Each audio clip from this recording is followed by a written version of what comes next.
EastEnders star Samantha Womack was devastated to be axed as Ronnie Mitchell.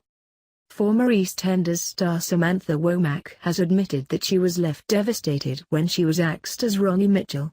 Fans are equally gutted when the news came about last year that Ronnie, along with screen sister Roxy, would be leaving the show, and a New Year's Day episode saw the sisters drown to death in a freak accident at Ronnie's wedding to Jack Branning.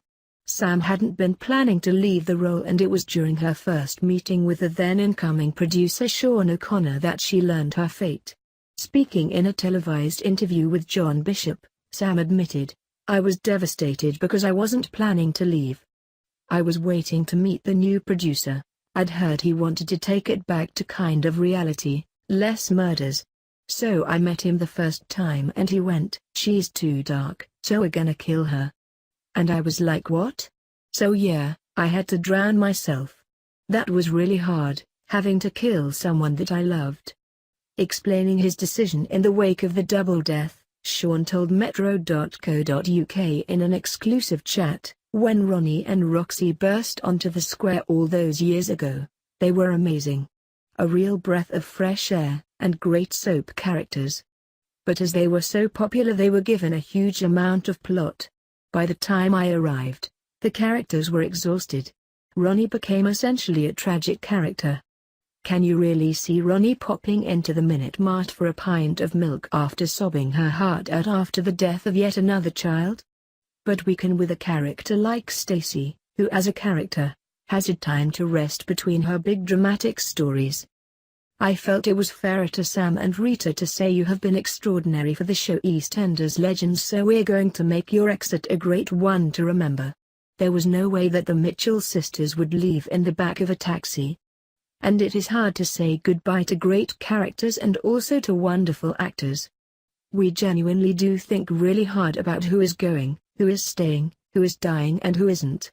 Because you're not just dealing with the characters your audience loves, but you're dealing with actors' lives as well.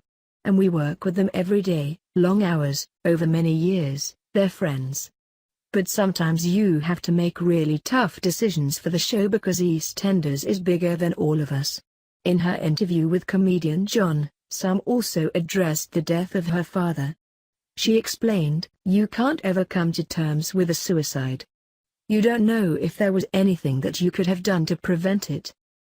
My father left 3 messages on my phone after my wedding to say call me, and I didn't because he'd behaved badly at my wedding. He was drunk. The demons had already taken hold. I remember seeing him and thinking, something's not right. I avoided him because I was frightened. If he'd had a drink, occasionally he'd have this kind of look that wasn't like him. He was this soft, gentle guy. But there was something. Anger inside. He'd behaved badly and it was my wedding day, and as much as I understood that he was in a dark place, I was hurt. And so for the first time I went, no, I'm gonna draw a line here until he calls me sober or changes his behavior. And I paid the ultimate price. You'll always blame yourself. But it's been long enough now where I can look at his picture and I can smile now. So now I have a sense of peace with him. That's taken me a while to get to." John Bishop, in conversation with Samantha Womack, airs on Thursday 2nd November at 9 p.m. on W.